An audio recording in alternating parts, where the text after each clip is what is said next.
A'udzubillahi minasyaitonirrajim. Bismillahirrahmanirrahim. Assalamualaikum warahmatullahi wabarakatuh. Duhai para wanita salihah, perhiasan dunia yang terindah, bakal bidadari di jannah. Amin. Apa khabar semua? Alhamdulillah, segalanya baik dan segalanya sempurna daripada Allah Subhanahu wa taala. Untuk kita membuka pintu hati kita, kerana hadir majlis ilmu bukan telinga yang mendengar, tetapi paling utama hati kita yang mendengar. Bila ilmu itu sampai ke dalam hati, barulah pergi kepada budi pekerti, barulah pergi kepada ibadah sehari-hari. Jika tidak, ilmu itu menjadi ujian bagi kita. Ilmu banyak, dengar ceramah tak berhenti, tapi akhlak tidak berubah, ibadah tidak bertambah, solat masih lagi tergopoh-gapah. Sebab yang hadir bukan hati, hanya telinga, hanya halwa telinga sahaja. Jadi kalau kita baca dalam kitab Hidayatus Salikin fi Sulukil Maslakil Muttaqin, iaitu petunjuk jalan bagi orang-orang yang bertakwa, dia sebutkan di awal lagi, apakah ciri-ciri ilmu yang bermanfaat, ataupun apakah ciri-ciri bahawa ilmu itu menjadi satu ibadah, bukan jadi satu beban atau fitnah bagi orang yang mendengar ilmu. Pertama, ilmu itu mendekatkan dirinya kepada Allah. Kedua, ilmunya itu lebih menanam rasa cinta kepada akhirat melebihi dunia. Yang ketiga, ilmu yang dia dapat itu lebih melihatkan aib dan kekurangan diri berbanding melihat aib dan kekurangan orang lain. Perkara ketiga ni, kadang kita dengar ilmu, ceramah, kuliah, kita nampak orang lain. Bila cerita pasal neraka, kita nampak orang lain dalam neraka. Kita bukan bayangkan kita. Bila cakap pasal syurga, kita bayangkan kita dalam syurga, petik-petik buah tu, pergi berenang dalam air sungai dan sebagainya. Sedangkan ilmu itu, kalau nak tahu manfaat atau tidak, bila kita dengar, kita rasa semua tuju untuk kita, semua tentang diri kita, sebelum kita beri ataupun kita nak sindir, nak sampaikan kepada orang lain. Subhanallah.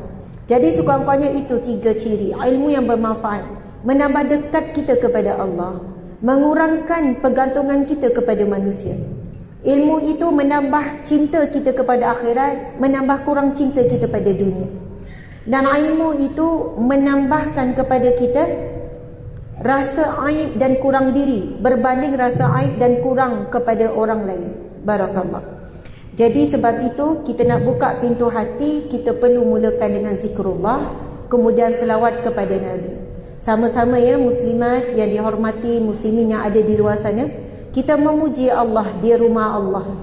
Kita memuji Allah daripada hati. Cuba hadirkan hati bila kita membaca zikir ini. Nabi bersabda, "Innallaha la yanzuru ila suwarikum wala ajsadikum wala amwalikum, walakinnallaha yanzuru ila qulubikum wa a'malikum." Sesungguhnya Allah tidak memandang zahir kamu, tubuh badan kamu, harta benda kamu, kedudukan kamu, semua itu Allah tidak pandang. Tetapi Allah memandang hati kamu dan amalan kamu. Amalan zikir, hati tidak ingat Allah. Lidah memuji Allah, Maha Suci Allah, segala puji bagi Allah, tiada Tuhan melainkan Allah, Allah Maha Besar. Tetapi mata entah ke mana-mana, fikiran entah ke mana-mana, Allah tahu apa kita fikir. Allah tahu hati kita ke mana ketika kita menyebut namanya. Kalau orang puji kita, muslimat, kita boleh nampak dia ikhlas atau tidak, betul atau tidak, boleh rasa. Kalau orang yang memuji kita daripada hati, kita terasa di hati, betul atau tidak? Kalaulah saya puji puan-puan ni, muda nampak, muka macam tu lah, lawa, comel makcik. Makcik tu pun confused, sasal dia puji ke marah, ke pelik ni. Tapi kalau kita puji yang baik, wajah kita senyum kan? Masya Allah indahnya, Masya Allah baiknya. Wajah, nada suara, bahkan postur badan pun mempengaruhi bila saat kita puji. Tapi kita puji Allah bagaimana? Alhamdulillah, Alhamdulillah ya Allah, Alhamdulillah berkali ya. Sambil ngantuk, sambil fikir benda lain, kadang-kadang sambil marah. Alhamdulillah, Alhamdulillah geramnya, wah nak zikir pun tak boleh. Alhamdulillah. Sambil marah, astagfirullah. Tumpah pula air. Cubit tu sambil astagfirullah. Kerana Allahu Akbar. Allahu Akbar. Tak tahulah puji Allah ke marah ke apa. Allahu Akbar. Sebab itu bila kita puji Allah, Alhamdulillah, sepatutnya apa? Wajah kita senyum. Alhamdulillah. Fikiran membayangkan iman Allah. Hati memuji Allah. Tapi kita tak hadirkan rasa khusyuk, rasa kehadiran hati dan fikiran ketika memuji Allah. Muslimat, Nabi SAW ketika peristiwa Isra' Mi'raj turun ke langit yang ke-6, bertemu dengan Nabi Ibrahim AS. Lalu Nabi Ibrahim bersabda, "Wahai Muhammad, sampaikanlah salamku buat umatmu dan katakanlah kepada umatmu bahawasanya syurga itu tanahnya subur dan tanamannya ialah kalimah subhanallah walhamdulillah wa la ilaha illallah Allahu Akbar." Jadi zikir yang kita nak zikir lepas ni, hadirkan dengan hati. Sebab Allah terima orang yang ikhlas. Allah tahu siapa yang tak ikhlas. Allah tahu siapa yang tidak berzikir dengan hatinya. Maka kita hadirkan hati. Dan ketika kita berzikir dengan zikir ini, kita sedang menanam tanaman syurga. Kita sedang menanam tanaman syurga. Sebab itu janganlah kita bermain-main dengan zikrullah ini. InsyaAllah sama-sama ya. Subhanallah walhamdulillah. Kuat lagi. La illallah Allahu Akbar. Subhanallah walhamdulillah wa la ilaha illallah Allahu Akbar. Subhanallah walhamdulillah wa la ilaha illallah Allahu Akbar. Subhanallah walhamdulillah wa la ilaha illallah Allahu Akbar. Sallallahu ala Muhammad. Sallallahu alaihi wasallam. Sallallahu ala Muhammad. Sallallahu alaihi wasallam. Ya Nabi salam alaika. Ya Rasul salam alaika. Ya Habib salam alaika. Salawatullah alaika. Ashraqal badru alaina. فاختفت منه البدور مثل حسنك ما رأينا قط يا وجه سروري. أنت شمس أنت بدر أنت نور فوق نوري. أنت إكثير Anta misbahu suduri ya habibi ya Muhammad ya arusal khafiqaini ya muayyad ya mumajjad ya imam al-qiblataini. Paling kuat, sallallahu ala Muhammad sallallahu alaihi wasallam sallallahu ala Muhammad sallallahu alaihi wasallam. Allahumma salli wa sallim wa barik alaihi sallu alaihi. Mudah-mudahan para malaikat membawa naik nama kita semuanya kepada Rasulullah dan menyampaikan salam dan selawat daripada kita. Nabi SAW bersabda, Inna lillah malaikatan. Di sisi Allah ada malaikat. Yuballighunani an ummati salam. Yang menyampaikan salam daripada umatmu, daripada umatku. Maka setiap kali kita selawat pada Nabi, ada malaikat yang menyampaikan salam dan selawat, menaikkan nama kita kepada Rasulullah. Ya Rasulullah, umatmu yang bernama sekian-sekian menyampaikan salam kepadamu. Sebab itu dalam selawat kita tadi ada ya Nabi salamun alaik, ya Rasul salamun alaik. Wahai Nabi, kesejahteraan ke atasmu. Wahai Rasul, kesejahteraan ke atasmu. Subhanallah. Angin macam kuat kan? Daripada mana? Oh, kipas atas lah. Hah? Oh, mantap kan? Bolehlah saya rasa dia jadi macam bunyi tu kan? Siapa ada kipas macam ni kat rumah? Tak ada. Masya Allah, besar tu kipas. Tahu tak berapa harga dia?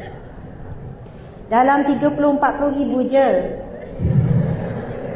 Kipas ni dalam 30-40 ribu. Siapa ada kapet macam ni kat rumah? Tak ada juga. Tahu tak kapet ni, masa saya nak pasang dekat surau kita, saya terkejut harga kapet raudah yang tebal macam ni. Surau kecil je dah 20 ribu. Kecil surau, amat kecil. Ini surau untuk staff-staff kita. Kita sewa satu shop lot. Subhanallah. Sejuk tak sekarang? Sejuk kan? Banyak tak aircon? Ada tak rumah dia banyak aircon macam ni? Keliling aircon. Tengok kipas, keliling kipas. Tadi parking percuma ke berbayar? Percuma. Masya Allah. Selesa tak duduk? Sampai dah tertidur kan? Ada yang dah, macam mana ni? Baru nak start ni. Dah tak nampak dah Ustazah. Subhanallah. Banyaknya nikmat dan rahmat Allah beri. Maka wajiblah kita memberi kembali kepada Allah. Allah dah beri parking percuma, tempat selesa, sejuk, kipas sebesar ini. Ada yuran ke datang hari ini? Tak ada. Maka wajib sebelum kita balik, mesti sedekah ke rumah Allah ini. Sebagai tanda, sebagai bukti. Kerana Nabi sebut sedekatun junnah, sedekatun burhan. Sedekah adalah saksi. Sedekah adalah bukti.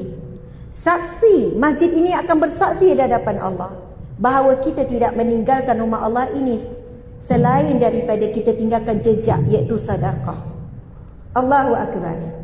Belum tentu kehadiran kita dicatat, tapi sedekah kita pasti dicatat oleh para malaikat. Masya Allah.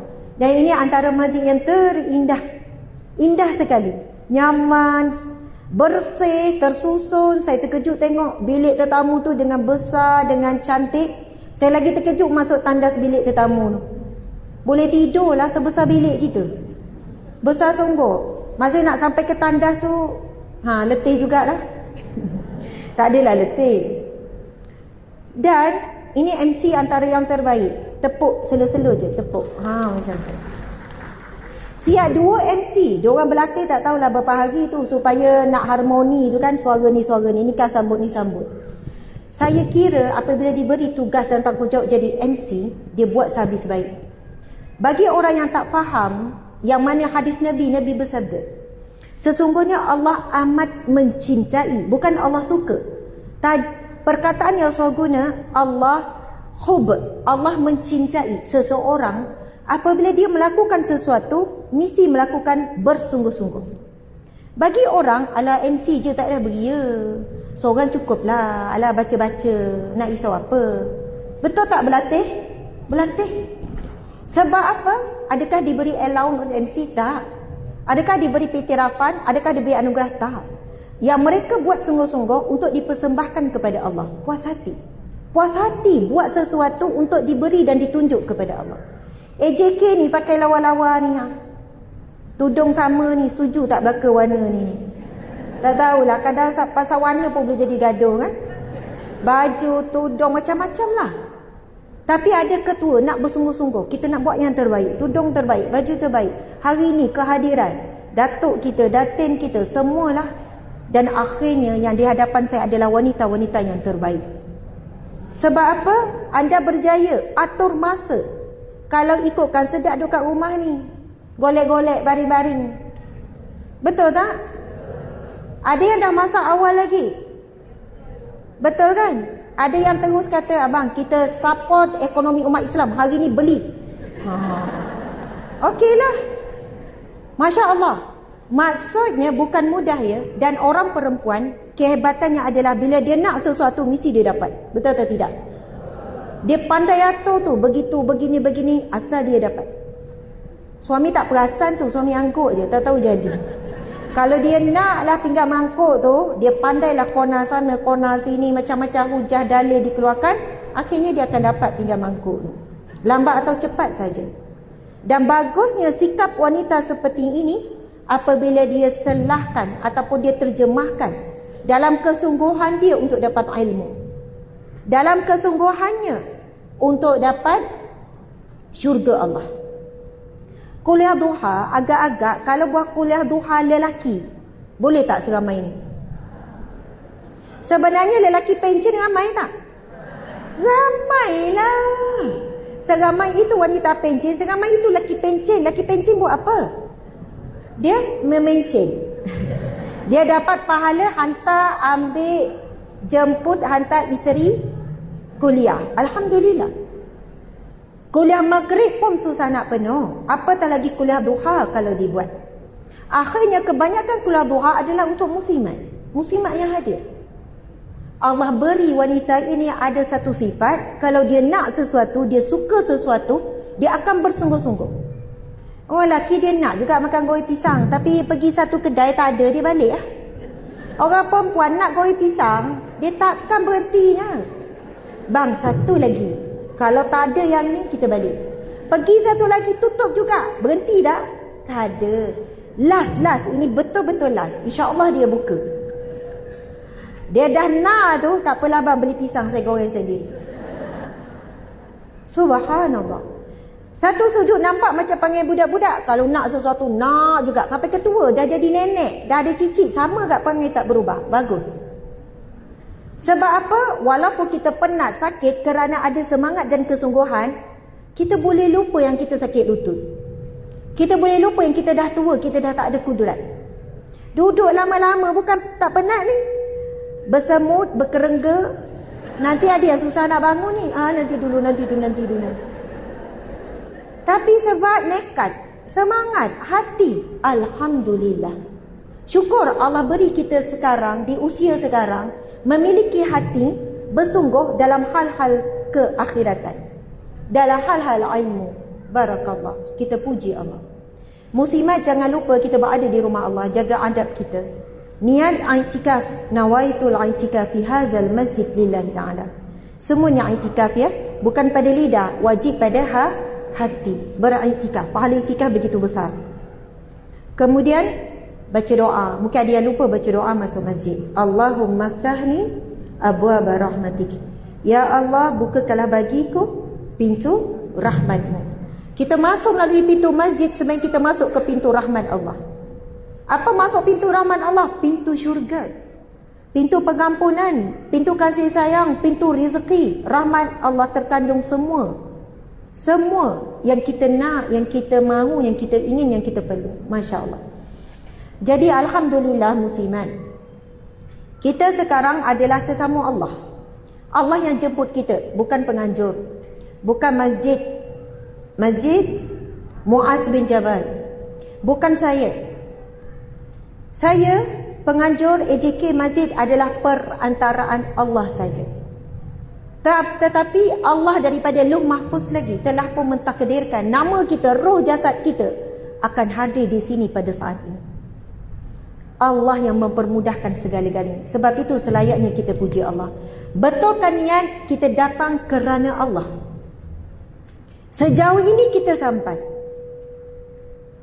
Semulia ini Allah jemput kita ke rumahnya. Dan kita adalah tetamu Allah. Maka Allah lah yang sedang melayani kita sekarang dengan hidangan di syurga. Itu hadis Nabi.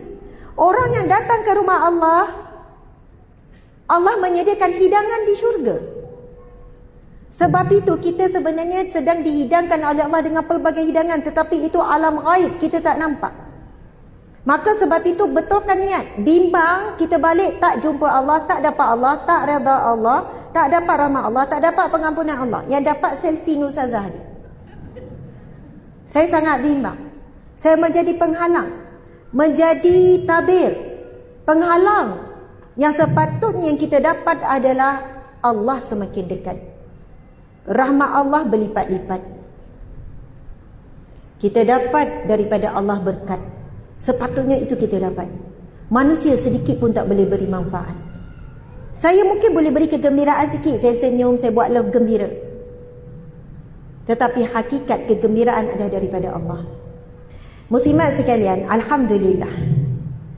Terima kasih pada Masjid Muaz bin Jabal Taman Setiawasa Kuala Lumpur. Kemudian kepada MC Puan Hajah Sariza binti Muhammad Arifin dan rakan MC-nya. Terima kasih Datuk Seri Zakaria Sulong, pengerusi masjid. Orang yang sangat humble dengan isterinya, Datin. Oh, ada yang, subhanallah. Tepuk, oh bagusnya tepuk, Masya Allah. Ya, menghargai. Sebab kita boleh nampak Datuk Seri seorang yang sangatlah bersungguh-sungguh. Kenapa tu, Dek? Barakallah. Nampak ramai yang sayang ya pengerusi masjid. Dengan Datin Seri. Puan Hajar Rubiah binti Awang, Ketua Biro Dakwah Muslimat Masjid. Puan Hajar Syamsiah binti Husin, Ketua Kebajikan Muslimat Masjid. Laju baca, takut tepuk. Tepuk juga. Seluruh ahli cawankuasa pengusaha masjid, muslimin-muslimah yang hadir ke masjid dan sahabat yang meliput secara live, dan Ketua Imam Ustaz Husaini binti Harun. Barakallah. Takbir. Allahu Akbar. Alhamdulillah. Oh, nampaknya memang ada masalah serius. Dah lama ke masalah audio tu? Baru je. Sebab dia dah turun banyak sangat dah. Tadi dah 1000 turun sebab masalah audio. Masya Allah. Saya harap okey. Muslimat sekalian, tajuk kita apa? Tadabbur 3 Qul. Saya nak ucap terima kasih kepada Masjid Muaz bin Jabal yang indah hari ini kerana memilih tajuk ini. Ini tajuk yang saya tunggu-tunggu dan tak ramai penganjur sambut tajuk ni. Saya suruh PA approach penganjur, terima dan pilihlah tajuk Tadabbur 3 Qul. Sebab inilah surah yang paling kita mahir dan surah yang paling kita suka ulang-ulang. Surah yang mudah. Sambil mikir-mikir nak masalah apa, boleh je baca surah ni. Sambil solat, baca surah ni, insya-Allah lah habis. Tapi kita nak betulkan. Oh, lain rasa bila kipas tu tutup kan? Tadi suruh tutup, sekarang suruh buka pula. Tu rasa macam bahang sikit kan? Orang ramai. Oh, jadi bunyi ni memang kalau kipas tutup pun dia tak bunyi. So itulah, minta maaf ya. Dia tekan switch je kan, dia tak perlu pusing-pusing dengan tangan. Jadi sila tekan switch, besar pahala. Sabar. Ya, subhanallah. Bukan senang nak menikmati kipas ni, kat rumah tak ada. Masya Allah. Dan buku yang berada di tangan ibu-ibu, saya tak tahu, saya rasa bukan semua dapat. Tak semua rumah ada tafsir Al-Quran.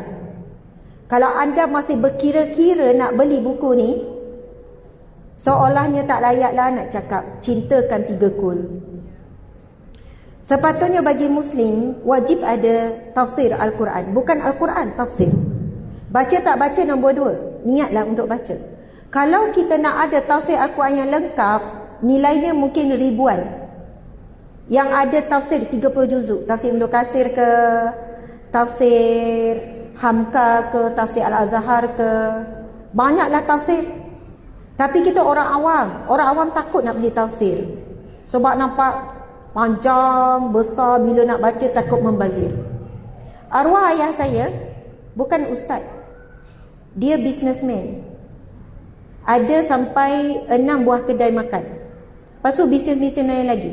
Tetapi tafsir Al-Quran ada lebih kurang 5 buah tafsir Al-Quran. 5 buah tafsir yang lengkap berjilid. Daripada jilid pertama sampai jilid 30. Maksudnya dia beli satu almari khas untuk susun. Ini tafsir Al-Azhar, ini tafsir Ibnu Katsir, ini tafsir Al-Qurtubi, ini tafsir Fi Zilalil Quran, ini tafsir sekian. Arwah ayah saya tak belajar sampai sekolah menengah pun. Anak orang miskin, masa result sekolah rendah, dia dipilih ke sekolah elit sebab dikenal pasti pelajar yang bijak, cerdik. Tetapi sebab tak mampu pada zaman tersebut kan, akhirnya terus bekerja sekian-sekian, bekerja sampailah bernikah, terus berniaga, macam-macam pekerjaan masa mudanya. Tetapi sangat mencintai majlis ilmu, kuliah, kelas-kelas majlis ilmu, ceramah-ceramah, paling utama istiqamah hadir. Kuliah tafsir Tuan Guru Haji Abdul Hadi Ajiawan di Rusila. Setiap minggu tak miss, buat catatan. Dan pada pandangan mata saya, kami membesar melihat arwah ayah sampai 1-2 pagi duduk dekat meja dia baca tafsir Al-Quran. Bangun awal pagi duduk ngadak tafsir, baca. Adakah sebab dia penceramah, pendakwah? Tidak. Tetapi dia menunjukkan dan mendidik anak-anak mencintai Al-Quran dan tafsir. Sebab tafsir Al-Quran ada terjemahan. Tak ada alasan pun kita orang awam tak baca, takut salah-salah apa. Terjemahan dah ada syarah. Ulama' dah permudahkan untuk kita faham sebab turunnya ayat, boleh faham tentang terjemah tafsir setiap ayat.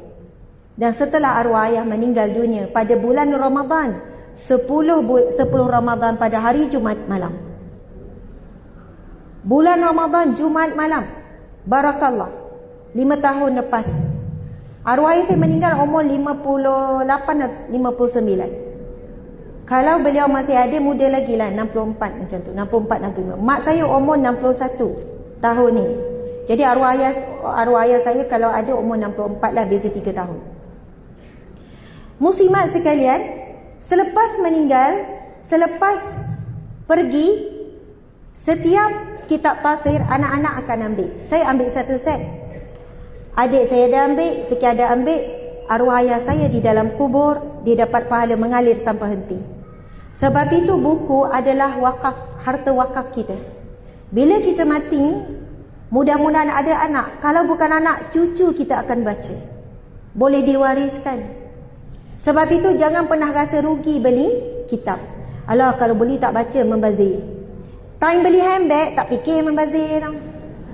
Time beli kasut, dah ada kasut 2 kat rumah, beli lagi. Guna ni nanti. Tak selesa, tak guna. Time bab dunia, tak ada istilah tak guna membazir. Kita fikir macam mana nak guna supaya tak jadi membazir. Tudung macam tak ada. Abang saya tak ada tudung lah. Suami pun terkejut tengok. Berlapis-lapis tak ada tudung. Tak ada tudung nak pakai, tak ada tudung. Padahal duk belek tudung. Allahu Akbar. Jadi masa saya memiliki buku tafsir Tuan Guru ni Abdul Aziz ni, saya baca dengan air mata. Sebab tuan-puan sekalian, belum ada lagi yang ulama' di Malaysia menghasilkan tafsir. Indonesia ada tafsir Al-Azhar oleh Profesor Dr. Hamka. Malaysia tak ada tafsir. Yang ada tafsir di Malaysia, di Malaysia ni ada tafsir terjemahan daripada ulama'-ulama' yang terdahulu.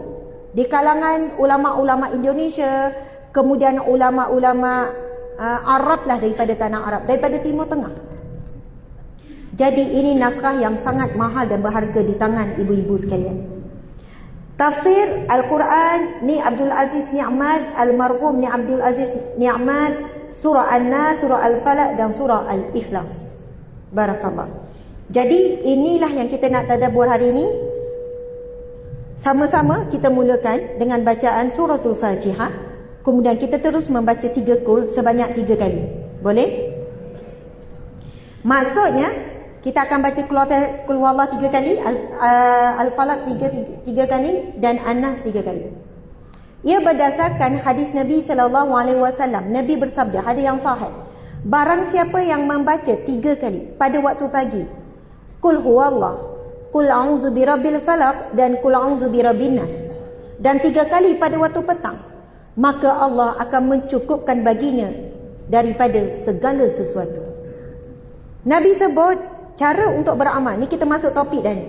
Cara untuk beramal dengan 3 kul ialah 3 kali baca waktu pagi, 3 kali baca pada waktu petang. Lupa waktu petang, malam pun boleh. Lupa waktu pagi, lepas zuhur baru teringat, ya Allah pagi tadi tak baca 3 kali 3 kul. Tak apa, masa teringat tu baca. Lama-lama kita tak akan miss dah. Nabi sebut barang siapa yang membaca 3 kali pada waktu pagi, Qul Huwallah, Qul a'udzu bil falaq, Qul a'udzu bin nas, dan petang 3 kali, maka Allah akan mencukupkan baginya segala sesuatu. Dalam riwayat hadis yang lain, Allah akan melindunginya dari segala sesuatu. Daripada gangguan jin, syaitan, iblis, sihir, daripada mudarat, daripada hasad dengki manusia. Daripada apa? Segala keburukan, kejahatan yang kita sendiri tak tahu. Kalau kita nak list yang kita tak sedar boleh menimpa kita, menimpa anak cucu kita, kita terus niatkan untuk anak cucu, untuk keluarga. Dan Allah akan mencukupkan dari segala sesuatu. Rizki kita, kesihatan kita, harta benda kita, kasih sayang yang kita rasa tak cukup tu, Allah beri rasa cukup. Padahal suami tak berubah, sama juga tak romantik, saya lahir tak ingat-ingat juga, tapi kita dah mula rasa it's okay, tak apalah. Allah beri rasa cukup. Walaupun dia lupa lahir, tapi dia suami yang baik. Beri rasa cukup itu lebih bermakna daripada dicukupkan. Subhanallah. Okey, angkat tangan kanan. Ada tangan? Letak atas bahu orang sebelah. Okey, tepuk pada dia, jangan tidur. Kita baru nak masuk ni. Okey, urut sekarang. Jangan urut. Saya minta urut. Okey, sebab sejuk selesa, saya faham ada yang berada di alam lain. Okey, urut orang sebelah kanan dulu. Belah kiri jangan lagi, belah kanan urut. Urut lagi. Urut dua-dua bahu sampai keluar. Banyak aninya. Okey, urut lagi dengan kasih sayang. Urut sikit leher dia. Okey, boleh turun sikit kat pinggang dia. Jangan kira ya berapa lapis. Ui, ada 3 lapis lah kau. Nampak kurun. Jangan komplain, dia dah tarik nafas dah tu. Okey, sekarang tepuk dan ikut saya ya. Ya salam. Ya salam. Ya salam. Ya Allah. Yang Maha menyembuhkan, sembuhkanlah sahabatku ini daripada segala penyakit zahir dan batin. Okey, angkat tangan kiri pula. Okey, urut orang sebelah kiri. Urut bahu. Jangan komen. Oi, sadarlah bahu kau. Sadarlah lengan, jangan komen.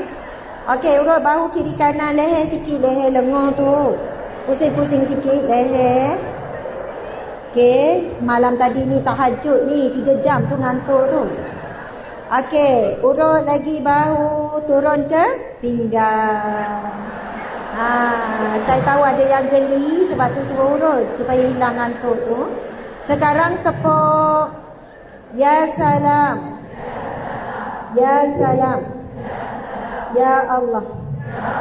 Yang Maha memberi kesejahteraan. Sejahterakanlah seluruh hidup sahabatku ini. Alhamdulillah. Lama tak ada orang urut kan? Seronok. Okey, boleh cakap pada orang sebelah. Apa dia tu? Daun keladi, macam mana? Daun selasih, daun keladi. Terima kasih, daun keladi. Kalau boleh nak urut lagi. Okey, siapa yang nak urut lagi selepas habis kuliah pula ya? Okey, semua berada di alam nyata, nampak saya depan ni? Okey. Jadi kita akan baca Al-Fatihah dan 3 qul. Saya dah minta izin minum air.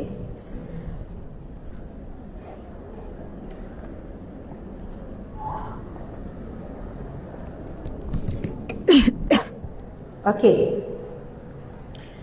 A'udzu billahi minasy syaithanir rajim. Bismillahirrahmanirrahim. Alhamdulillahi rabbil alamin.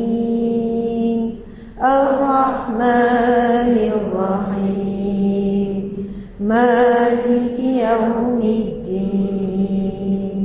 Iyyaka na'budu wa iyyaka nasta'in. Ihdinas siratal mustaqim. Siratal ladzina an'amta 'alaihim ghairil maghdubi 'alaihim waladdallin. Amin. Bismillahirrahmanirrahim. Qul huwallahu ahad. Allahus samad. Lam yalid wa lam yulad wa lam yakul lahu kufuwan ahad. Bismillahirrahmanirrahim. Qul huwallahu ahad. Allahus samad. Lam yalid wa lam yulad wa lam yakul lahu kufuwan ahad. Bismillahirrahmanirrahim. Qul huwallahu ahad. Allahus samad. Lam yalid wa lam yulad wa lam yakul lahu kufuwan ahad. Bismillahirrahmanirrahim. Qul a'udzu birabbil falaq min syarri ma khalaq wa min syarri ghasiqin idza waqab wa min syarri naffatsati fil 'uqad wa min syarri hasidin idza hasad. Bismillahirrahmanirrahim. Qul a'udzu birabbil falaq min syarri ma khalaq wa min syarri ghasiqin idza waqab wa min syarri naffatsati fil 'uqad wa min syarri hasidin idza hasad. 2 kali ketiga. Bismillahirrahmanirrahim. Qul a'udzu birabbil falaq min syarri ma khalaq wa min syarri ghasiqin idza waqab wa min syarri naffatsati fil 'uqad wa min syarri hasidin idza hasad. Bismillahirrahmanirrahim. Qul a'udzu birabbin nas, malikin nas, ilahin nas, min syarril waswasil khannas, alladzi yuwaswisu fi sudurin nas, minal jinnati wan nas. Bismillahirrahmanirrahim. Qul a'udzu birabbin nas, malikin nas, ilahin nas, min syarril waswasil khannas, alladhi yuwaswisu fi sudurin nas, minal jinnati wan nas. Bismillahirrahmanirrahim.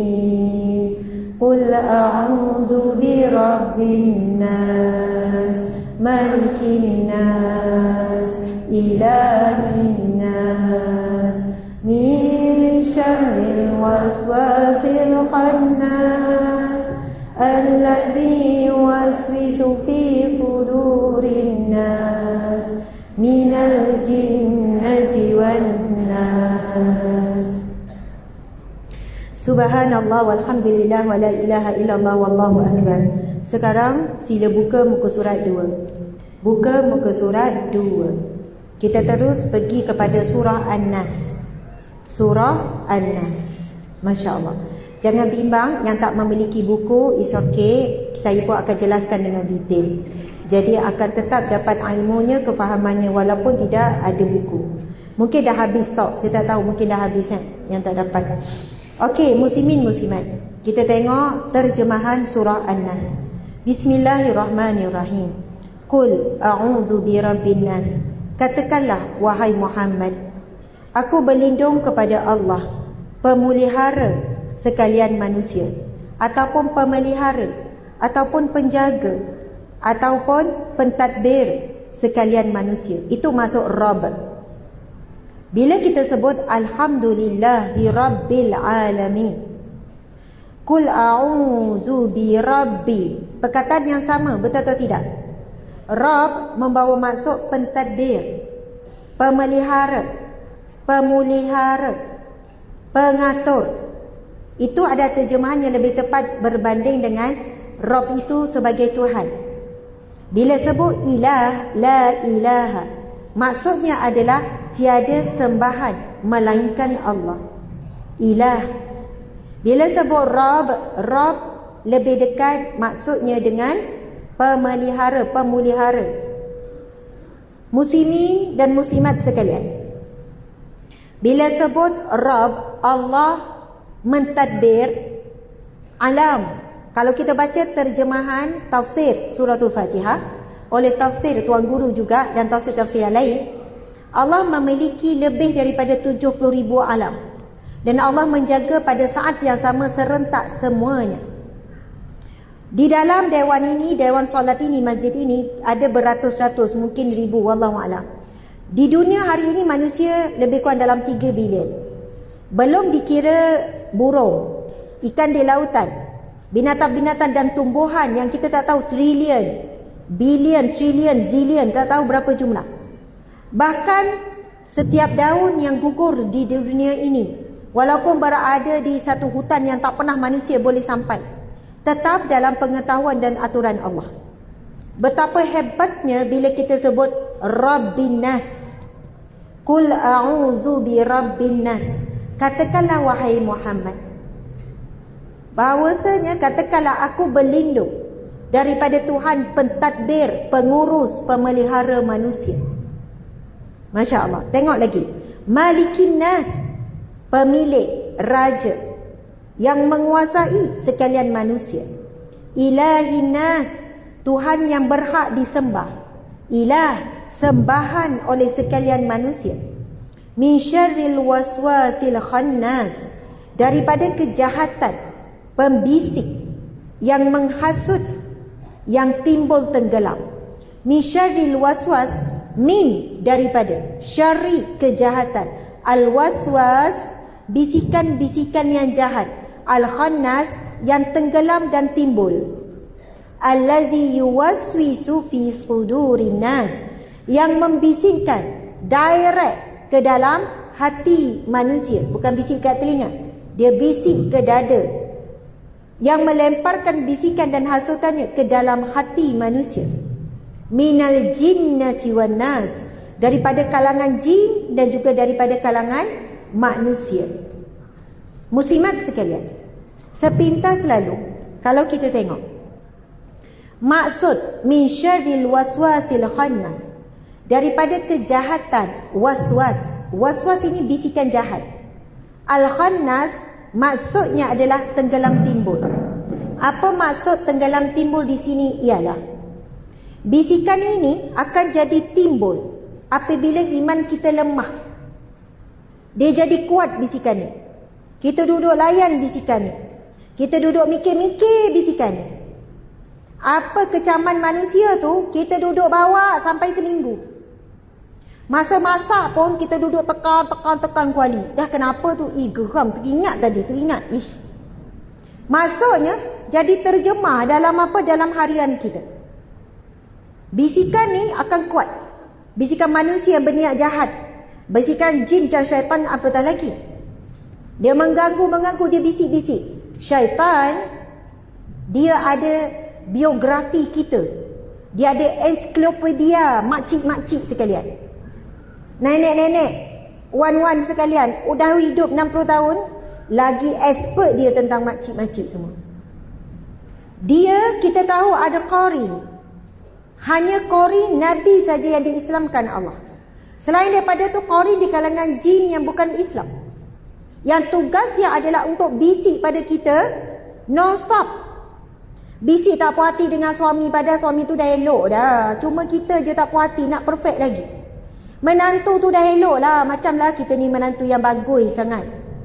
Masa kita jadi menantu pun kita biasa-biasa je. Tapi bila ada menantu, kita punya expectation. Kamu jaga anak mak elok-elok. Mak dah jaga anak mak tu. Macamlah perfect sangat kita jaga anak kita kan. Padahalnya anak kita tu kita kena pesan supaya jaga menantu. Bukan menantu suruh pesan jaga anak kita kan. Masya Allah. Tetapi bisikan ni sentiasa supaya kita tak jadi hamba Allah yang bersyukur. Sampai Allah berfirman, wa qalilun min ibadiyas syakur. Amatlah sedikit di kalangan hambaku yang bersyukur. Sebab apa tuan-puan sekalian? Di dalam Al-Quran, surah apa saya tak ingat, ayat apa pun saya tak ingat, tetapi saya ingat maksudnya. Syaitan berkata kepada Allah, wahai Tuhanku, kerana engkau telah menyebabkan aku tersesat, maka aku meminta kepadamu, berikan penangguhan kepada kami. Iblis ni, dia salahkan Allah. Dia kata Allah yang buatkan dia sesat. Padahal pilihan dia untuk tidak mentaati perintah Allah. Tapi dia kata, ya Allah, kerana engkau telah membuatkan kami ini sesat, maka kami ada permintaan kepadamu, iaitu kami mohon kami ditangguhkan, umur dipanjangkan. Lalu Allah menjawab, kamu diberi penangguhan sampai hari kiamat. Sebab itu kalau kita boleh nampak setan, jangan fikir-fikir, jangan minta-minta nak tengok lah sekali. Sekali pun jadilah. Kita pun tengok tempat gelap duduk tenung-tenung. Setan ke tu? Setan ke tu? Tak payah minta, kita tak mampu nak tengok buruknya wajah syaitan. Sebab syaitan juga ada umur di kalangan jin, dia juga menua. Tetapi dia tak mati-mati. Akhirnya terlalu buruk kerana ketuaannya. Kalau mata tu dah jatuh-jatuh ke bawah, dah tua sangat. Umur dah ribu-ribu tahun. Semua dah menggelebih apa, buruk sangat. Allah berikan penangguhan umur, dia tak mati. Lalu apa yang dia jawab di hadapan Allah? Wahai Tuhanku, aku akan mendatangi manusia daripada kanan mereka, daripada kiri mereka, daripada depan mereka, dan daripada belakang mereka. Dan kami akan berusaha sedaya upaya supaya mereka menjadi hamba-Mu yang tidak bersyukur. Itu adalah aku janji syaitan depan Allah. Dia punya manifesto dia. Matlamat utama syaitan, dia bukan suruh, kalau ibu-ibu orang dah baik-baik solat, jaga aurat ni, dia bukan bisik-bisik, buka aurat, jangan solat, tak payah puasa, tak. Dia hanya bisik hari-hari supaya jadi hamba Allah yang kurang bersyukur. Itu. Sebab itu kita asyik-asyik mencari kelemahan, kekurangan orang sekeliling kita. Sampai kita lupa untuk memperbaiki diri dan siapkan diri untuk kematian sendiri. Allahu Akbar.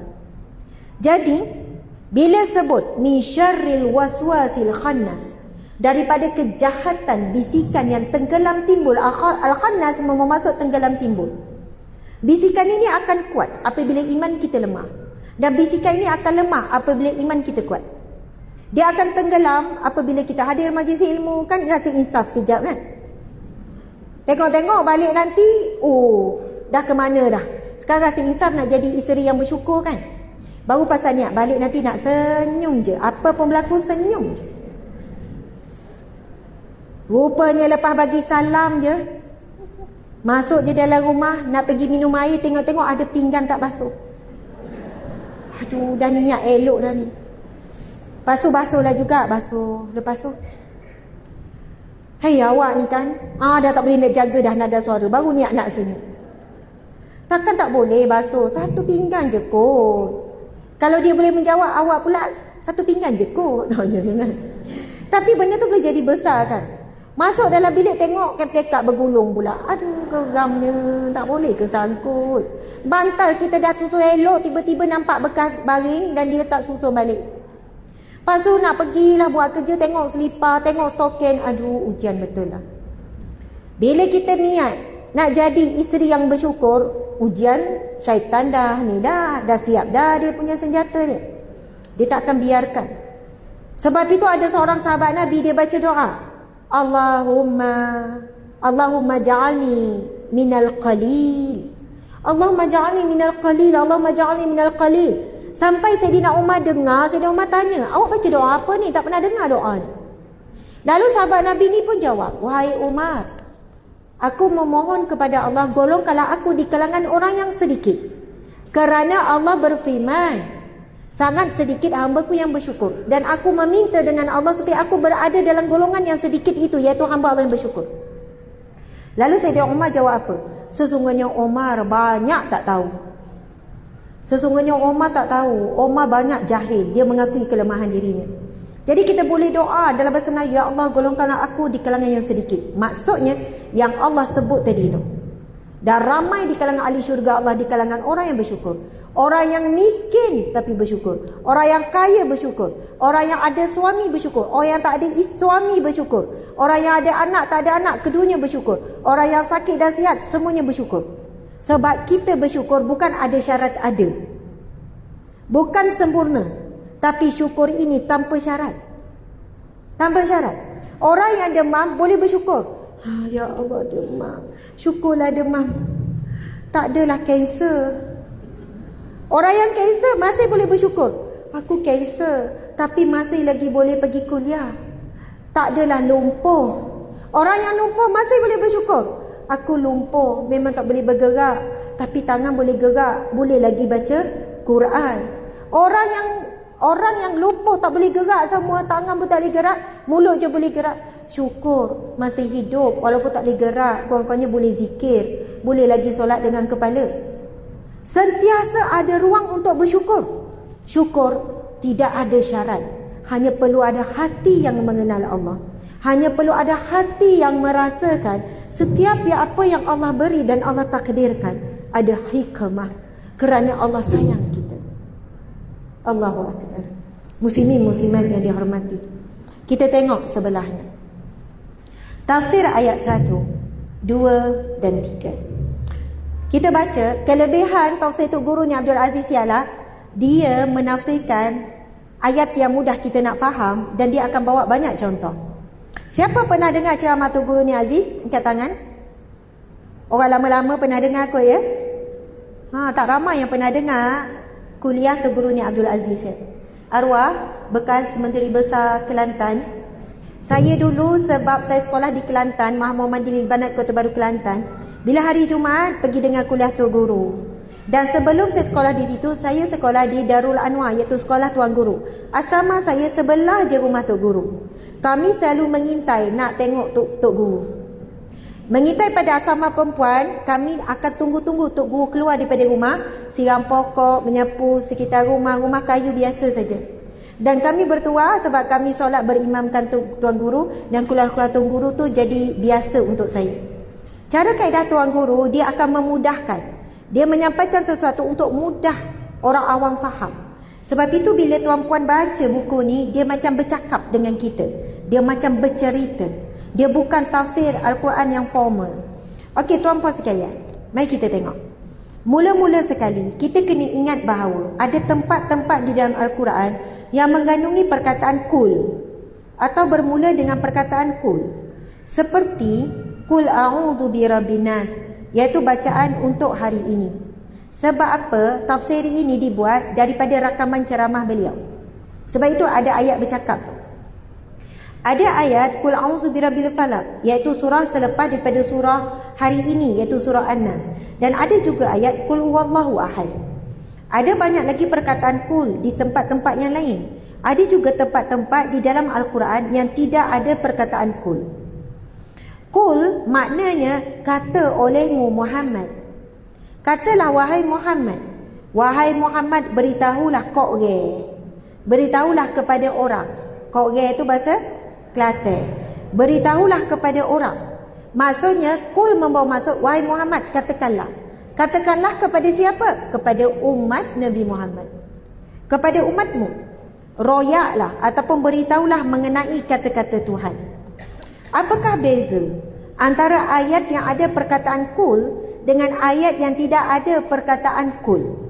Mengikut alim ulama mufassirin ahli tafsir, mereka menyebut bahawa Allah ingin memberikan isyarat kepada para pembaca supaya mengambil perhatian terhadap mana-mana ayat yang ada perkataan kul di depannya, kerana perkara selepasnya adalah penting.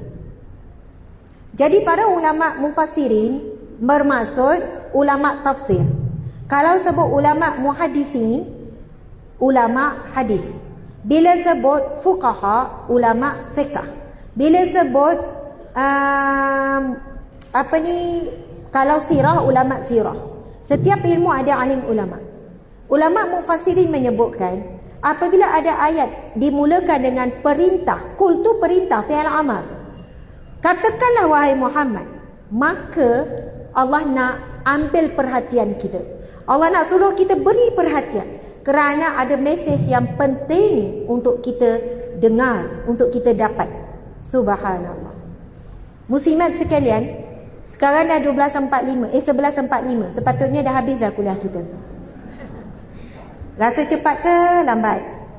Rasa sekejap ke lama? Sekejap. Saya faham ada orang kena bangun sebab nak ambil anak kat sekolah. Jadi jangan bimbang. Kalau perlu bangun tu, tak payah kecil-kecilkan badan, harap orang tak nampak. Dia bangun je macam biasa sebab kita faham dan tak perlu terganggu. Saya akan sebut begini setiap kali saya kuliah. Sebab kuliah kita mula lambat. Biasa kuliah 9.30. Tapi sebab saya daripada jauh dan saya ada kuliah pagi dulu kan. Jadi, saya dah faham dah. Dekat-dekat pukul 12 ni ada wan pun nenek-nenek ambil cucu. Jadi it's okay kalau terpaksa berlalu. Tapi saya minta izin dengan pihak penganjur. Saya sudah dalam pukul 12.10 macam tu. Boleh ha? Lebih kurang 20 minit lagi. Boleh ha? Minta izin? Okey. Subhanallah. Ya, yang menonton lebih kurang 4,000 lebih. Terima kasih. Yang hadir lebih kurang 40,000. Masya Allah. Alhamdulillah. Termasuk para malaikat. Kan hadis Nabi SAW, malaikat menaungi sayapnya kepada para penuntut ilmu. Malaikat hadir ke rumah Allah, solat dan juga memohon ampun setiap orang yang hadir. Malaikat memohon ampun. Bahkan hadis Nabi tu, Nabi sebut apa? Binatang-binatang yang melata, ikan-ikan yang di lautan, burung-burung yang berterbangan, memohon keampunan bagi orang yang hadir majlis ilmu. Cuma kita tak nampak je. Kalaulah masa dah perjalanan tadi dengar semut berdoa, dengar burung berdoa, balik semula ke terus datang? Datanglah, memang datang. Kalau Allah buka hijab, boleh dengar doa-doa malaikat, doa-doa burung. Muat tak masjid ni? Tak muat. Tak muat. Bergaduh-gaduh tu nak masuk sampai ni. Sebab nampak Allah buka hijab, tapi Allah tutup, itu alam ghaib. Sebab Allah nak uji siapa yang beriman, siapa yang yakin dan percaya dengan apa yang Nabi cakap. Subhanallah. Jadi alhamdulillah muslimat sekalian, kita teruskan. Mari kita tengok lagi pada muka surat 4 sambungan. Walaupun Nabi tidak disuruh supaya memberitahu manusia mengenai wahyu yang diterimanya, tetapi memang sudah menjadi kaedah Nabi. Apabila menerima wahyu, bagi dia tetap beritahu juga, walaupun tidak ada arahan. Jadi apabila sesuatu ayat itu ada perkataan kul, ini menandakan bahawa ayat selepasnya merupakan perkara penting yang tiap-tiap orang kena ambil perhatian sungguh-sungguh. Kena buka telinga dan dada, kerana perkara yang terkandung di dalam ayat selepas perkataan kul ada sesuatu yang penting. Apa maksud perenggan ni? Adakah ayat-ayat yang tak dimulakan dengan kul maksudnya Nabi tak perlu sampaikan? Tak. Semua ayat Al-Quran Nabi wajib sampaikan. Nabi wajib sampaikan. Jadi walaupun Allah tak perintahkan dengan permulaan kul, Nabi tetap akan menyampaikan. Jadi kenapa ada ayat sampai Allah gunakan perkataan kul? Ibaratnya begini makcik-makcik, ibu-ibu, muslimat sekalian. Kalau kita menyampaikan pesan kepada seseorang, kita gunakan ayat. Saya ni tak bersihat ni. Tapi Alhamdulillah saya kuat sebab saya beramal dengan 3 kul. Beritahu je. Tapi kalaulah saya guna ayat, nanti tolong sampaikannya.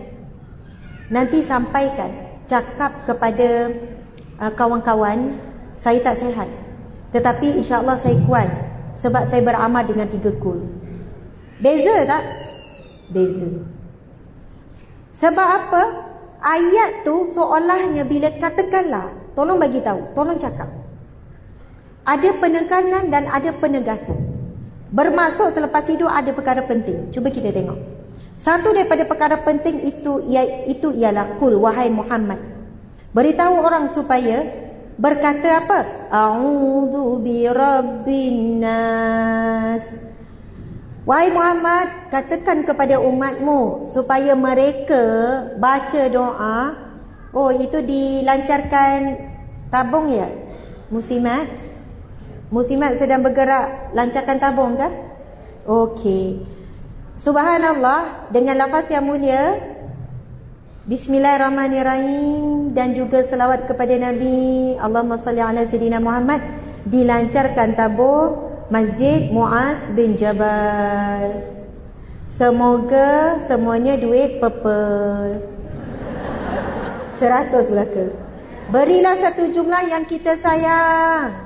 Jangan beri satu nilai yang kita sendiri tak pandang. Lepas tu nak cakap ikhlas. Tak apa, walaupun RM1 yang penting ikhlas. Benarkah kita ikhlas kerana Allah ataupun kita memberi kerana cintakan duit? Allah tahu siapa yang memberi kerana cintakan Allah ataupun memberi kerana cintakan duit. RM1 hilang, kita tak cari ibu-ibu. Ke cari beri ya, RM1 hilang. Tak sedar pun RM1 hilang. Tak kira pun. Allah berfirman, kamu tidak benar-benar dikatakan melakukan kebajikan selagi mana kamu tidak memberi di jalan Allah apa yang kamu cintai. Sekurang-kurang berilah yang hijau ke yang merah, yang tu sayang sikit. Betul tak?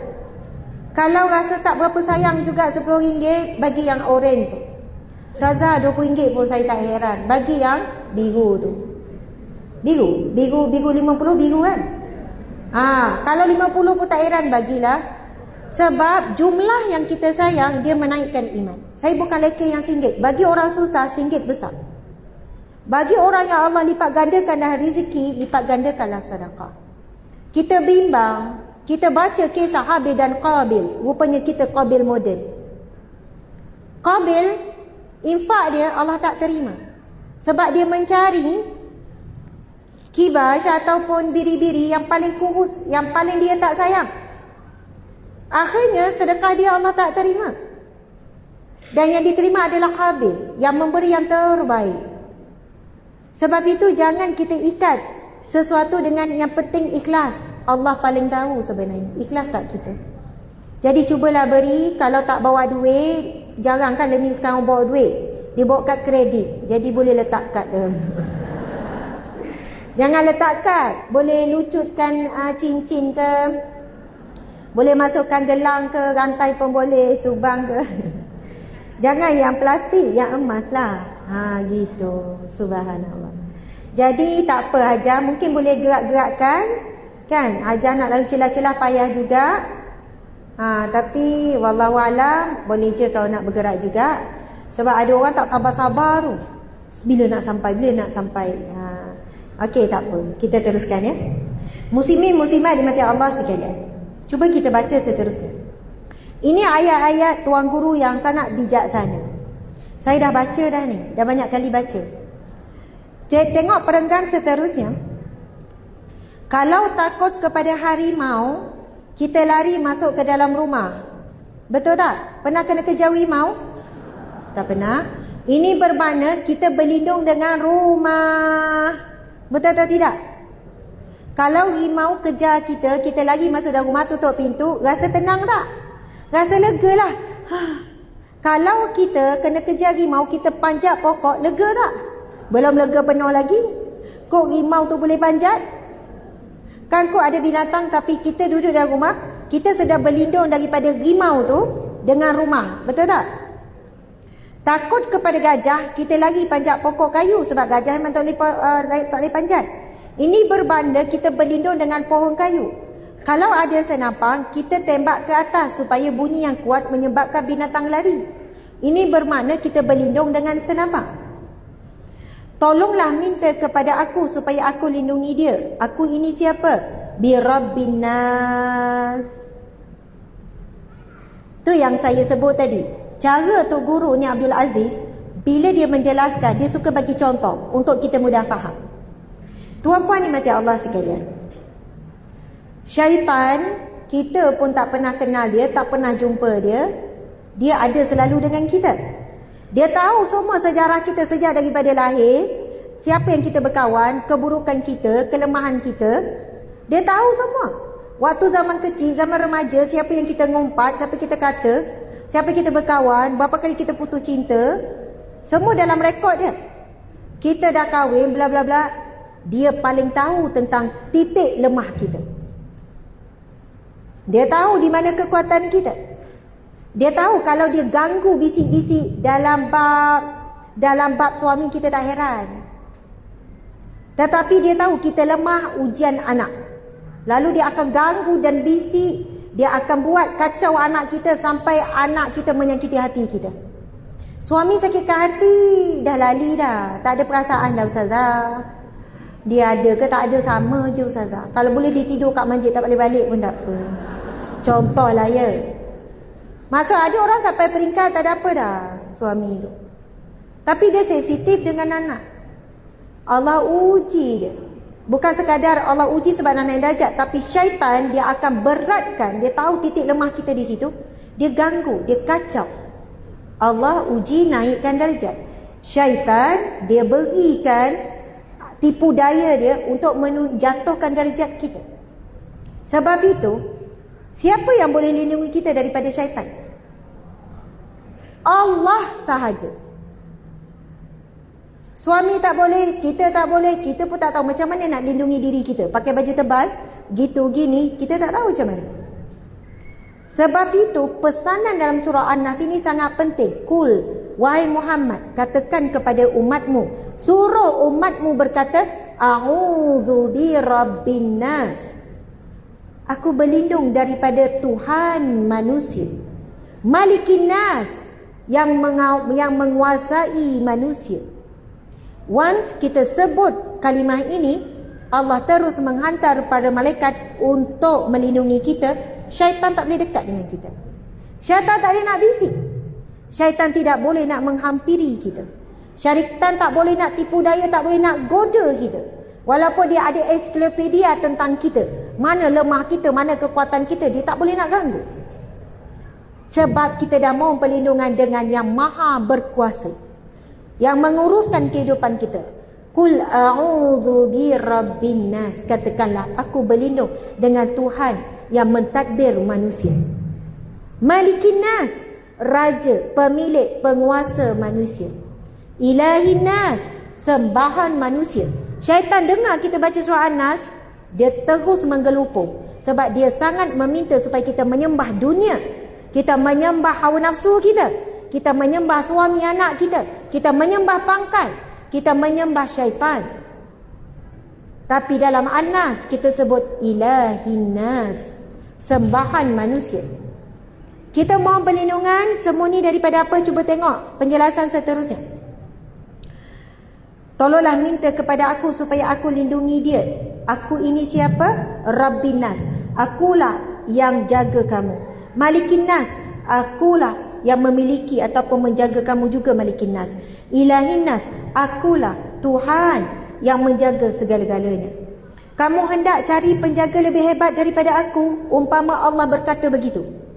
Memang tidak ada. Waktu kamu berada di dalam perut emak kamu, siapa yang jaga kamu? Bukannya emak kamu yang jaga, tetapi aku. Inilah kata-kata yang bijaksana daripada Tuan Guru. Tuan Guru nak suruh kita faham. Cuba ingat balik. Memang kita takkan ingat pun apa yang berlaku dalam perut ibu. Tapi cuba faham balik. Masa kita dalam perut ibu kita, ada udara tak? Ada udara tak? Tak ada udara. Kita duduk dalam air ketuban. Lemas tak? Tak lemas. Padahal penuh air. Tak lemas. Lepas tu ada cahaya tak? Tak ada cahaya. Berapa lama kita duduk dalam air? 9 bulan. Siapa pandai berenang kat sini? Cuba duduk 9 bulan dalam air. Terror macam mana? Tak boleh. Yang siapa yang jaga kita tak lemas, tak ada udara, tak ada cahaya? Allah segala-galanya. Elok keluar gemuk. Tak makan, tak minum. Tapi nutrisi yang sampai kepada kita. Daripada air mani, sampai jadi tulang, sampai jadi ni, sampai jadi wajah, sampai ada rambut, ada semua. Tangan semua lengkap jari. Jadi adakah kita nak mencari pelindung yang lebih hebat daripada Allah? Subhanallah. Kita cakap begitu. Tapi dalam hidup sehari-hari kita, kita masih mencari-cari manusia. Tolonglah saya. Boleh kita cari manusia, tak salah. Sebab kita hidup dengan manusia. Tapi jangan sampai hati kita bergantung pada manusia. Minta tolong manusia boleh. Tapi kalau manusia tu tak nak tolong, kita takkan kecewa. Kita takkan ungkit-ungkit. Dulu masa dia susah, aku tolong dia. Masa dia tak ada duit, aku yang bayar yuran sekolah dia. Dulu dia dah lupa kok sekian-sekian. Aku tak halal apa aku bagi. Allahu Akbar. Allah akan uji dengan sesuatu yang menyakitkan. Kita minta tolong orang yang kita rasa dia boleh tolong. Tak ada halangan dia nak tolong. Tapi Allah berikan hati orang itu keras tak nak tolong kita. Tapi kalau kita faham pergantungan adalah yang total, yang mutlak adalah kepada Allah, kita tak mudah untuk kecewa. Allah tak izinkan dia tolong kita, tak apalah. Tapi tak mudah, betul tak? Lagi kalau adik-beradik, dia dah lupa dah masa dia kecil dulu kita jaga basuh berak dia apa semua. Kahwin nak ungkit, kau tak ingat kakak lah yang jaga kau, kakak sampai tak lulus sekolah, tahu tak? Nak kena urus gini. Tapi kita dah serah kepada Allah. Ya Allah, apa pengorbanan yang aku lakukan sebagai seorang kakak, aku serahkan kepadamu ya Allah. Aku ikhlas jadi kakak, aku ikhlas jadi adik, aku ikhlas tolong ya Allah. Tak harap balasan. Dia tolong, dia tak tolong tak apa ya Allah. Sebab engkau lah yang maha menolong. Okey tuan-puan sekalian, cuba kita tengok lagi. Emak kamu pun tidak tahu bahawa kamu ini berputik di dalam perutnya. Hanya berasa loya-loya saja. Betul tak? Adakah kerana makan asam atau apa? Sedar tidak sedar sudah ada anak dalam perut. Anak ini terjadi daripada air mani. Wahai manusia, mau jadikan mani ini bukannya mudah yang disangka. Ia adalah sedutan daripada intisari pati tanah. Intisari tanah ini seperti beras, sayur, susu dan lain-lain semua berasal daripada tanah. Apalagi buah durian, duku, air dan semua jenis makanan manusia ini datang daripada tanah belaka. Daripada jenis makanan yang kamu makan itulah terjadinya air mani. Untuk aku membuat kamu, kerjanya bukan sedikit. Allahu Akbar. Muslimin muslimat dimati Allah sekalian. Sekarang kita dah pukul 12 lebih dah. 12 lebih. Saya, kalau kita baca semua ni, sampai Zuhur esok pun tak habis. Jadi kerana waktu kita sampai Zuhur hari ini saja, tuan-puan muslimin muslimat balik baca sendiri. Baca. Nekat nak baca. InsyaAllah ia mudah nak difahami. Kalau tak baca, kalau tak faham, ulang sampai faham. Saya sendiri baca tafsir Tok Guru ni, saya baca ulang, saya baca ulang, saya baca ulang. 15 minit lagi masa yang ada tambahan, saya sendiri tambah. Saya nak sudah 12 suku. Tuan-tuan, puan-puan, muslimin muslimat marah tak marah, saya tetap terus sampai 12 suku. Saya nak buat kesimpulan terus untuk 3 kul. Boleh? Sebab tajuk kita adalah tadabbur 3 kul. Memang bila sebut 3 kul mustahil. Kalau tuan-puan belajar tadabbur, kelas tadabbur betul-betul, keluar saja boleh jadi seminggu. baru habis. Untuk keluarlah sahaja. Bukan satu hari, mungkin satu minggu. Terlalu dalam dan terlalu luas ilmu Allah. Tadi kita bicarakan pasal kul tu saja panjang dah cerita. Allahu Akbar. Itu pun saya banyak sikit-sikit. Tuan-puan dimati Allah sekalian, Tuan Guru pada perenggan yang kita baca terakhir tadi menjelaskan tentang bab kehebatan tanah. Apabila orientalis barat, saintis barat, dia mengejek-ngejek isi kandungan Al-Quran yang mengatakan bahawa manusia dibuat daripada tanah, mereka mengejek-ngejek. Akhirnya bila mereka kaji unsur tanah dengan unsur air mani mempunyai persamaan 99%. Air mani tu air. Oh, perempuan ada air mani tak? Ada. Ada yang geleng, dia baru tahu hari ni lah tu. Orang perempuan ada air mani, orang lelaki ada air mani. Dua air inilah bercantum. Kita namakan sperma dengan ovum kan? Ovum. Betul lah. Tetapi istilahnya air mani perempuan, air mani lelaki bercantum. Kita pun duk fikir, tak pernah tengok pula air mani. Ya ke aku ada air mani? Ke aku tak normal? Air mani lelaki memang jelas nampak seperti gam tu. Tapi air mani perempuan tak nampak, dia sedikit. Tetapi orang perempuan apabila dia capai satu tahap dalam hubungan suami isteri itu, ataupun sampai melepaskan air mani, memang keluar air mani. Isteri Nabi yang tanya, orang perempuan mimpi basah tak? Mimpi.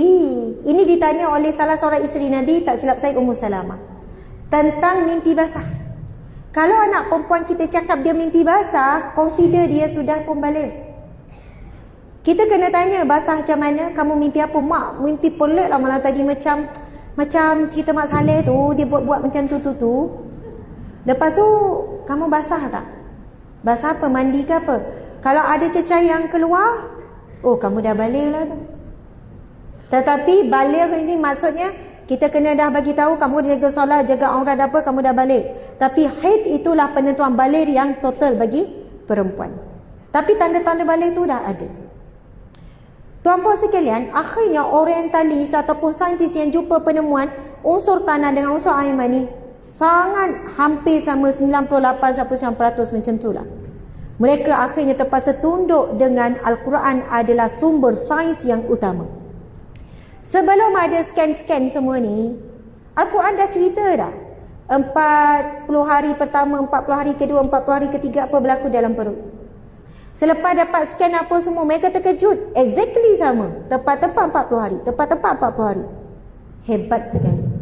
Allahu Akbar. Dan segala kehidupan, Allah dah berfirman dalam Al-Quran, segala kehidupan daripada tanah. Termasuk manusia. Termasuk tumbuh-tumbuhan, pokok, binatang pun.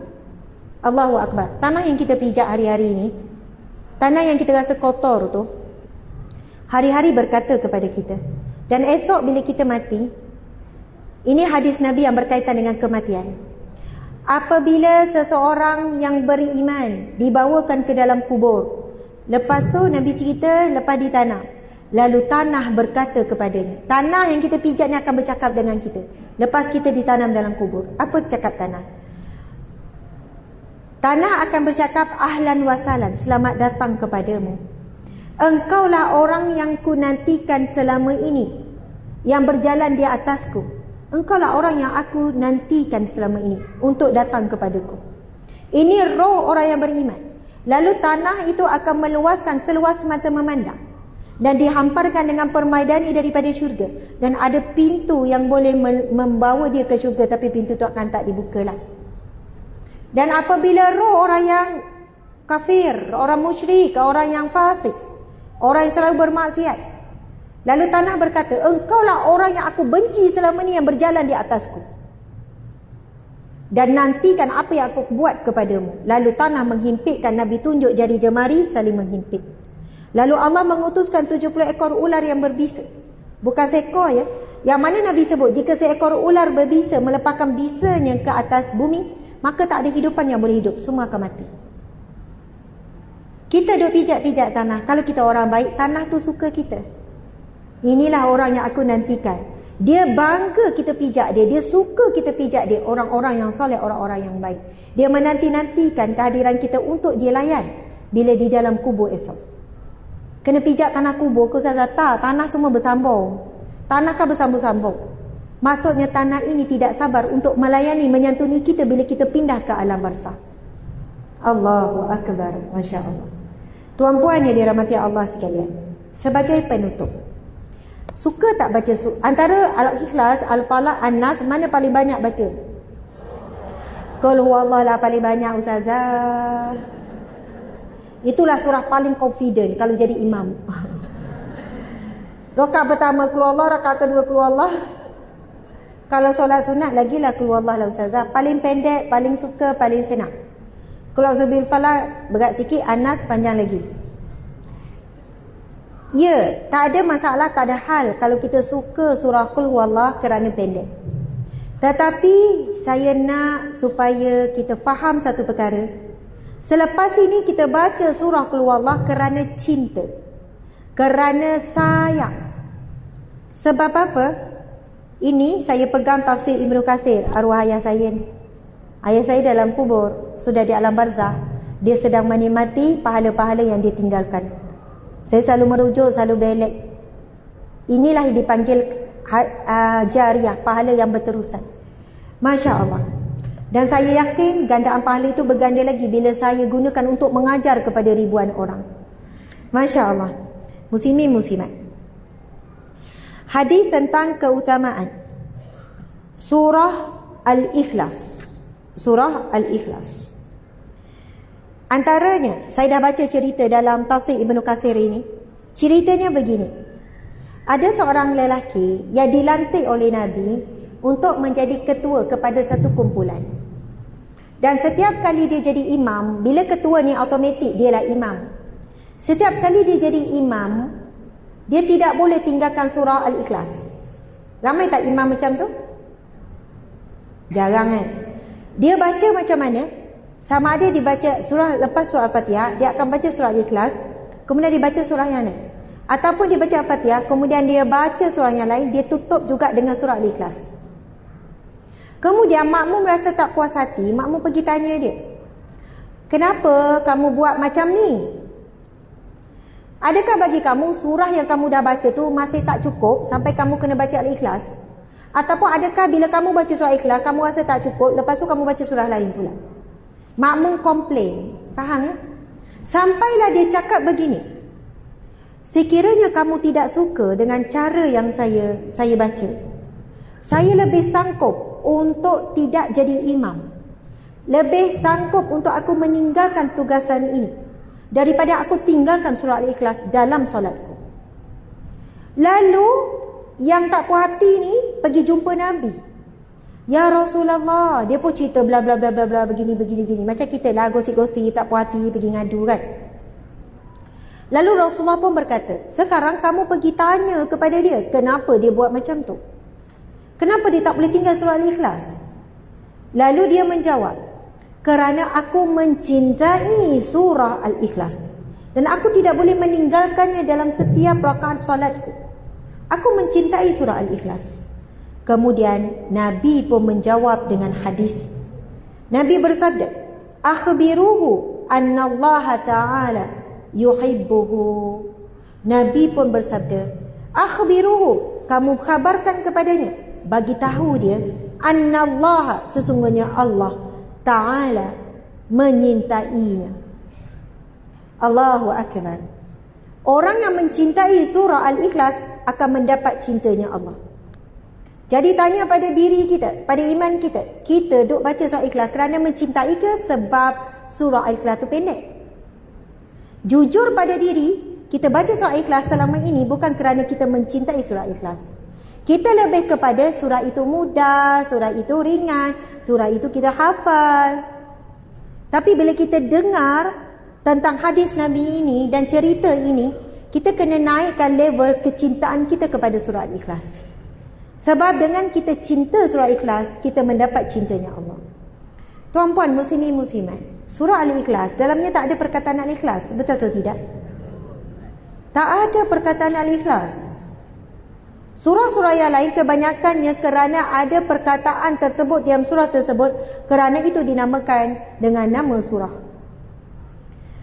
Antaranya ulama menyebutkan kerana surah Al-Ikhlas adalah surah yang apabila kita mencintai dan kita memahami dan menghayati, ia akan membantu kita menjadi orang yang ikhlas, membantu kita menjadi orang yang akidahnya kuat dan mantap. Ada hadis yang sahih berkenaan dengan Nabi sebut, sesungguhnya Qul Huwallahu itu menyamai 1/3 Al-Quran. Bermaksud baca 2 kali 2/3 Al-Quran, baca 3 kali 3/3 Al-Quran. Pernah dengar hadis tu? Apa maksud baca 3 kali Qul Huwallahu menyamai seluruh 30 juzuk Al-Quran? Bukan dari sudut pahala, persamaan. Kerana seluruh isi kandungan Al-Quran daripada juzuk pertama sampai juzuk 30 adalah untuk kita menjadi hamba Allah yang ikhlas. Dalam Al-Quran Allah cerita, Allah bagi amaran syurga, neraka, yang akhirnya Allah nak bentuk kita jadi hamba Allah yang ikhlas melakukan sesuatu kerana Allah. Ikhlas terima qada qadar Allah, ikhlas terima ketentuan Allah, ikhlas terima suami seadanya, ikhlas terima anak cucu seadanya, ikhlas terima kekurangan diri kita. Kita duduk tengok cermin, apalah hidung aku kembang, apa tak mancung kembang, kembang. Kenapalah kulit aku gelap. Daripada muda sampai tua, itulah dalam hati terlintas bila tengok muka. Ikhlas terima ciptaan Allah terhadap kita. Kenapalah aku kembang, aku makan sikit kembang, orang tu makan banyak, kempes juga. Terimalah. Macam mana metabolisme kita menurun, rendah? Ikhlas. Allahu Akbar. Ikhlas dalam ibadah, ikhlas dalam memberi, ikhlas dalam menghargai, ikhlas dalam memuji. Sebab itu sampai Allah menyebut, Nabi bersabda 3 kali itu menyamai isi kandungan Al-Quran. Kita tak akan mampu. Nabi sebut macam mana kepada sahabat, bolehkah di antara kamu pada malam hari sebelum tidur membaca 1/3 Al-Quran, iaitu 10 juzuk? Sahabat Nabi jawab, ya Rasulullah, ada ke di kalangan kami yang mampu malam baca 10 juzuk, malam baca 10 juzuk? Nescaya di kalangan kami tak ada yang mampu, ya Rasulullah. Inilah hadisnya. Lalu Nabi kata, Qul Huwallahu itu 1/3 Al-Quran. Masya Allah. Sebelum tidur baca Qul Huwallahu 3 kali, umpama membaca 30 juzuk Al-Quran.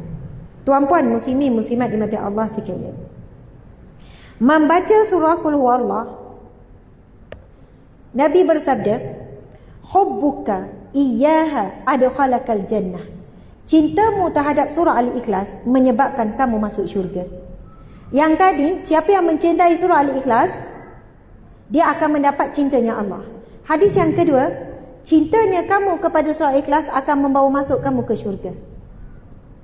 Jadi selepas ini kita boleh beramal dengan amalan sahabat Nabi ni. Lepas baca Al-Fatihah, dia baca surah lain, dia baca Al-Ikhlas. Ataupun dia baca Al-Ikhlas dulu baru baca surah lain. Itu baru menunjukkan kita cintakan surah Al-Ikhlas. Bukan kerana dia pendek, dia ringan, dia mudah. Kita boleh buat macam sahabat Nabi buat. Tapi kalau kita tak larat nak baca panjang-panjang, memang Al-Ikhlas je terus, padahal mampu, cuma tak mahu je. Mampu je. Masa semayang, kalau imam berdiri lama, kan main lagi kita kan, komplain dalam hati, imam ni tak tahu, dah jadi fitnah pula ni.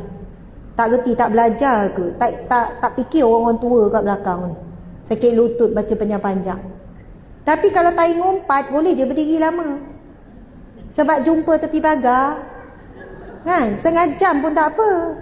Semayang lebih 5 minit berdiri, ui lama sangat. Tapi kalau mengumpat elok, tak penat, tak apa, okey, kuat lutut ni, gagah lagi ni, sambung lagi ngumpat. Sebab syaitan lah, syaitan menguatkan kita. Tapi bila solat, syaitan melemahkan kita. Allahu Akbar. Jadi kita semayang lama sikit berdiri, nikmati baca Qul Huwallahu 3 kali ke. Masya Allah. Jadi antara cara lain, kalau kita tak baca Qul Huwallahu itu dengan surah lain, kita boleh baca 3 kali, menunjukkan rasa cinta kita kepada surah Ikhlas. Lalu kita dapat cintanya Allah dan kita dapat syurga Allah Subhanahu wa ta'ala. Yang saya tak sentuh surah Al-Falaq, betul atau tidak? 2 minit 2 minit. Surah Al-Falaq, cuba tengok maksud. Apa maksud surah Al-Falaq? Qul, katakanlah. Muka surat berapa surah Al-Falaq? Cuba cari. Muka surat 42. Qul, katakanlah, a'udzu birabbil falaq. Saya berlindung ataupun aku berlindung kepada Allah, Tuhan yang mencipta sekalian makhluk. Bi Rabbil Falaq, Al-Falaq iaitu makhluk. Bi Rabbi, aku berlindung dengan Tuhan yang mencipta sekalian makhluk. Min syarri ma khalaq, daripada bencana ataupun daripada kejahatan apa yang diciptakan, daripada kejahatan makhluk-makhluk yang jahat. Wa min syarri ghasiqin idza waqab, dan daripada bahaya gelap apabila ia telah masuk. Apabila cahaya gelap itu sudah pun masuk dan menggelapkan dunia ini. Wa min syarri nafasati fil 'uqad, dan daripada kejahatan makhluk-makhluk yang menghembus pada simpulan dan ikatan. Kejahatan ahli sihir. Wa min syarri hasidin idza hasad, dan daripada kejahatan orang yang dengki apabila ia melakukan kedengkian. Secara kesimpulan, Al-Ikhlas supaya kita berlindung diri kita daripada penyakit-penyakit hati. Riya, takabur, ujub, sum'ah. Faham ya? Al-Ikhlas melindungi daripada benda-benda dalam. Itu pemusnah dalam diam yang kita tidak sedar. Surah Al-Ikhlas supaya kita jadi ikhlas. Surah An-Nas mau perlindungan daripada apa? Bisikan yang ke dada, daripada kalangan jin dan juga manusia. Ramai manusia ya yang suka bisik nak lemahkan semangat kita, betul tak? Adik-beradik, kawan-kawan, jiran. Kita jangan benarlah kata-kata negatif itu masuk sampai kita tak jadi kerja. Surah Al-Falaq pula adalah surah yang mahu perlindungan daripada apa? Daripada kejahatan seluruh makhluk yang jahat, daripada kejahatan malam apabila gelap gelita. Sebab syaitan aktif waktu malam, sihir-sihir juga bergerak pada waktu malam. Sebab itu ramai orang yang sakit-sakit sihir ini, dia mula sakit lepas maghrib. Dan sihir dihantar, buhul-buhul ni lagi berkesan pada waktu malam. Kemudian ayat yang terakhir, wa min syarri hasidin idza hasad, dan daripada kejahatan orang yang dengki apabila dia melakukan kedengkian. Orang yang dengki tak bahaya. Yang bahaya bila dia melakukan kedengkian. Dalam hati kita ada dengki dengan orang. Cuma kita tak cakap. Kita tak keluarkan je. Kita tak ada pergi sebar-sebar sebab dengki kita sebar benda yang tak elok tentang seseorang. Kita dengki dalam hati je, tak bahaya. Kita istighfar, gugurlah dosa dengki. Sebab hadis Nabi tentang dengki bahaya ya. Sesungguhnya Nabi bersabda, orang yang ada hasad dengki, dia akan membakar amal-amalnya, pahala amal solehnya, ibarat seperti kayu api yang dibakar api. Kalau daun basah nak bakar susah. Tapi namanya kayu api, bila pasang dia terus membakar. Orang yang ada hasad dengki, dia semayang. Masya Allah, ada encik suami kat belakang. Encik suami angkat tangan. Masya Allah, encik suami. Angkatlah tangan encik suami. Ke salah orang? Ke suami orang lain? Betul ke? Saya rasa encik suami saya. Dia duduk pula. Encik suami, kalau betul suami saya angkat tangan, tengok dia tak angkat. Betul Ustaz kat belakang? Ustaz, tolonglah angkat tangan. Betul kan? Betul. Subhanallah. Takkan tak kenal suami sendiri kan?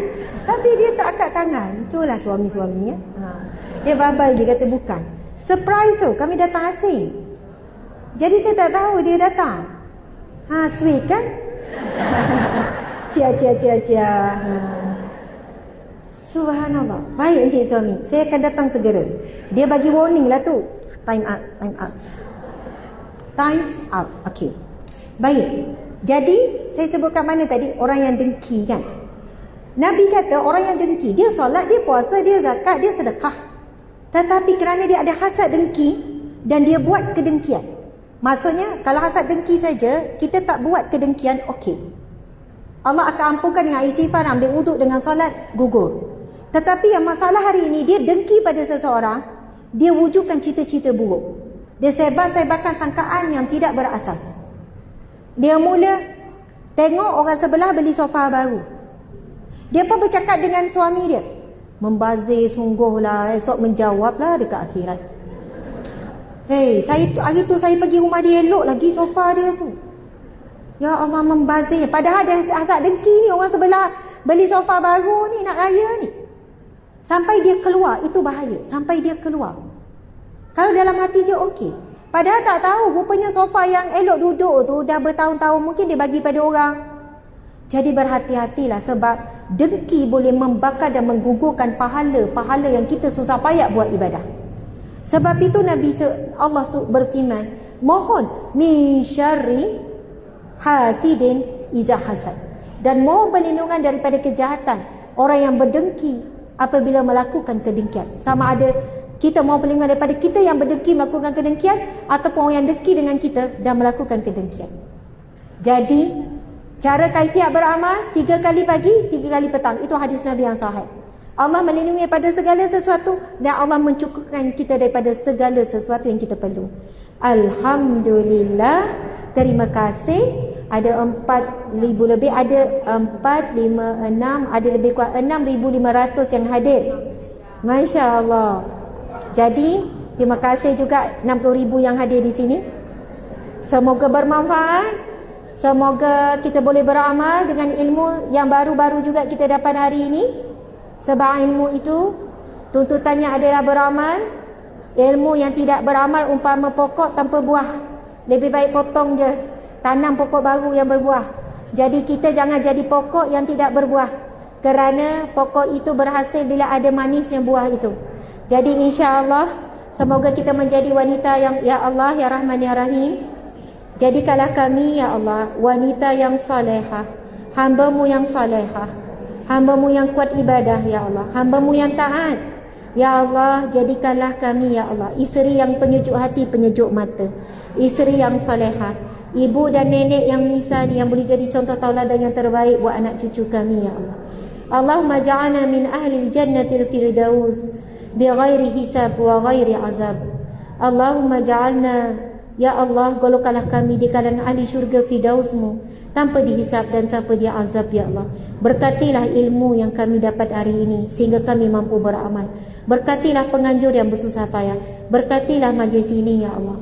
Berkatilah semua yang hadir ya Allah, dan kumpulkanlah kami kembali di syurga-Mu ya Allah, seperti mana Engkau mengumpulkan kami pada saat ini ya Allah. Rabbana atina fid dunya hasanah wa fil akhirati hasanah wa qina azabannar. Wa sallallahu ala sayyidina Muhammad wa ala alihi wa sahbihi wasallam. Walhamdulillahi rabbil alamin. Amin ya rabbal alamin. Subhanallah, encik suami jemputlah datang sini kejap. Tolong Akil, Ustaz Akil panggil encik suami saya. Sebab ibu-ibu bukan nak tengok saya je depan-depan, nak tengok gak suami saya depan-depan. Sama tak dalam live kan? Bila lagi dia susah nak turun, dia ada urusan tu tadi. Dipersilakan Encik Tengku Fazli, Tengku Yahya, encik suami tercinta untuk datang ke depan dan kita nak sudahkan. Diorang dia nak bagi hadiah ni, jomlah kita ambil sama-sama. Si baik ada hadiah. Subhanallah. Okey, tolong heret dia. Kalau dia malu-malu tak payahlah buat malu-malu. Okey, muslimat sekalian, terima kasih banyak-banyak. Saya mohon maaf salah dan silap. Aku qauli hadza, astaghfirullahal azim wa atubu ilaih. Assalamualaikum warahmatullahi wabarakatuh. Terima kasih. Oh, terima kasih.